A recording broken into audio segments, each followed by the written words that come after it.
want to get deeper into why he is such a perfect fit with the way that the Mets have their personnel set up right now in the outfield, in particular with their left fielder in Brandon Nimmo, who we've talked about recently on the channel as well.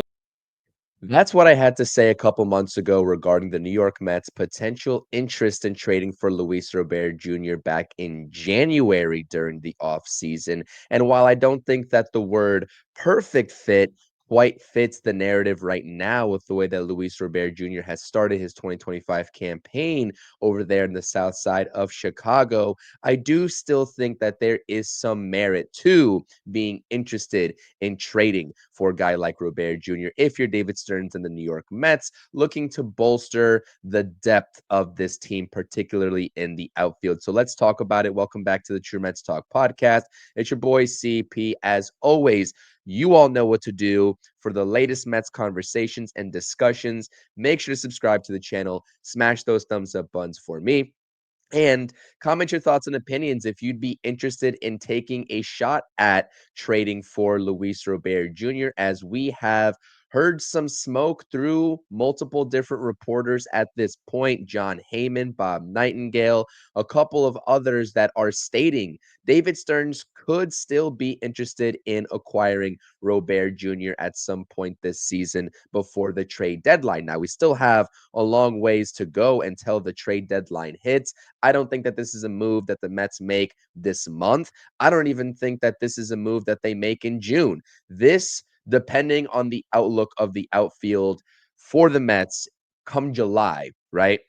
With Brandon Nimmo, as I just mentioned in that little pre-video that you saw from a couple months ago, with the injury situation surrounding Brandon Nimmo, had a little bit of a scare a couple of games ago, but seems okay. Made a great play against the Pittsburgh Pirates yesterday to rob a home run. Jose Siri, we don't know how he's going to progress with that injury. The word is that Jose Siri is progressing pretty well. He's already throwing in the outfield of Citi Field before the games. But Robert Jr. essentially, instead of coming in and being an everyday player, he would be a platoon type player and insurance for those two players, especially Jose Siri if he doesn't work out. And the way that I view Luis Robert Jr. is essentially a 9-year younger Starling Marte, in the sense that they are getting paid equivalent money, right? And this is really a trade that if the Mets go ahead and make, we've heard the name Blade Tidwell being thrown around, right-handed pitcher, prospect, 23 years old, recently made his major league debut in which he didn't look too great. The overall AAA numbers don't look great, but he possesses some good stuff. So he's a good prospect to hold on to as he ranks number 15th in this Mets farm system. But in addition, this could be a great time to trade Starling Marte and do a little bit of a salary dump. Now, of course, the salary with Luis Robert Jr., he is owed $15 million this season. You can have the White Sox take a little bit of that as well to, I guess, offset some of the pressure of the luxury tax that the Mets are definitely feeling at this very moment. And Steve Cohen is definitely feeling, but he's also due $20 million in the next 2 seasons before he becomes an unrestricted free agent after the 2028 season. So there is some financial responsibility here from the Mets side of things if they go ahead and make this trade happen.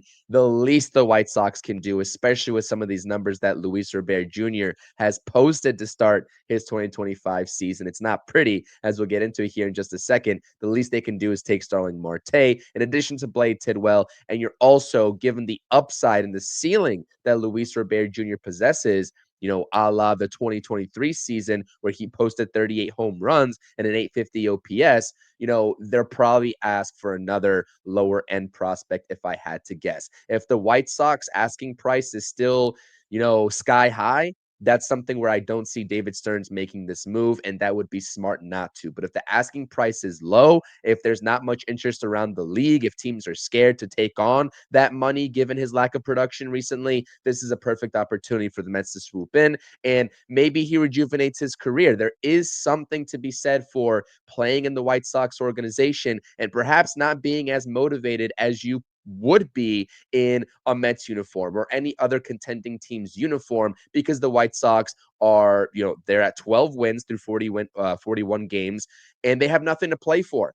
And it's no shocker right? It's not shocking to me if players that eventually get out of that organization end up coming out and saying, hey, listen, I wasn't as motivated to show up to the ballpark and do my job every day because the organization is just dreary.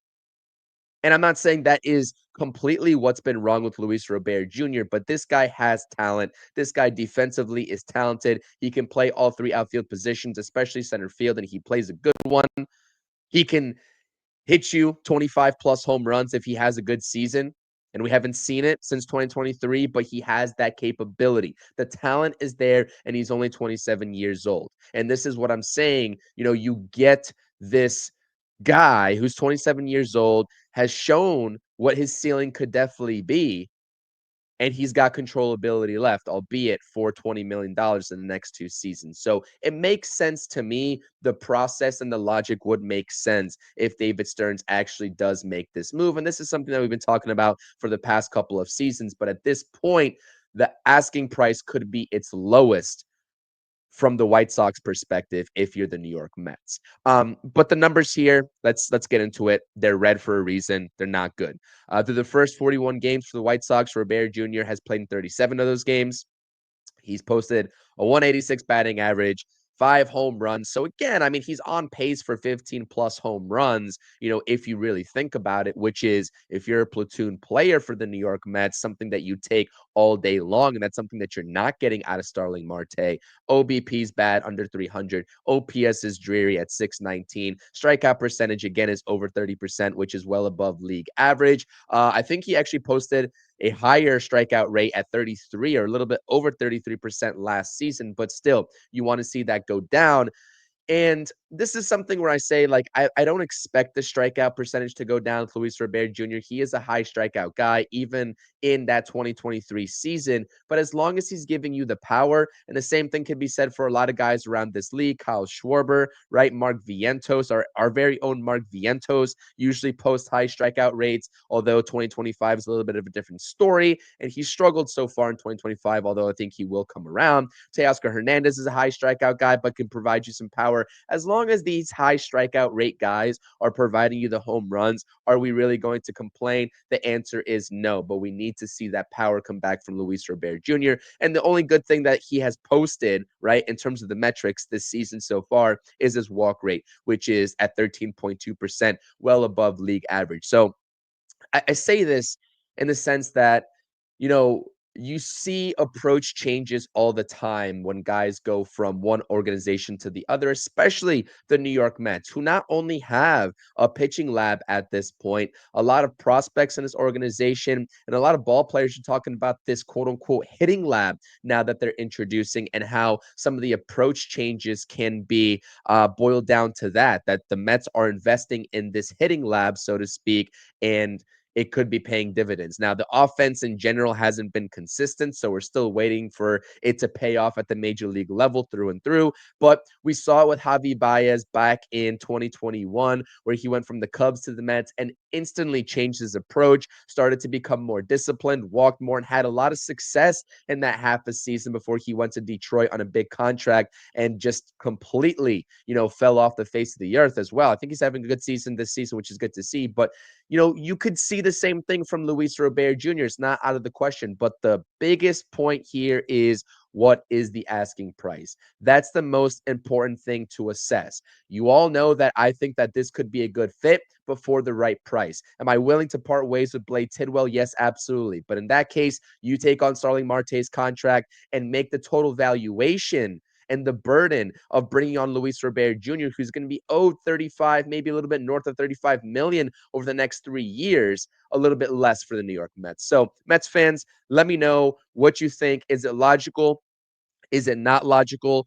I think that this would take away from the playing time of Tyrone Taylor slightly. But again, you'll still be seeing a lot of Tyrone Taylor, as he would just go back into that platoon role with another center fielder. We saw it to start the season with Jose Siri. And in this case, right, if the Mets trade for Luis Robert Jr., it would be a platoon at center field. And you wouldn't have to see Jeff McNeil playing center field anymore for the New York Mets, in which we've seen so far on a handful of occasions in 2025. Let me know what you think. Smash the thumbs up button. Subscribe to the channel if you enjoy the content. you don't have to agree. If you don't want to see Luis Robert Jr., if you don't want to trade the assets for him, please definitely let me know. It's an open, honest, objective discussion that we're trying to have here. Let's go Mets. See you on the next video. Peace.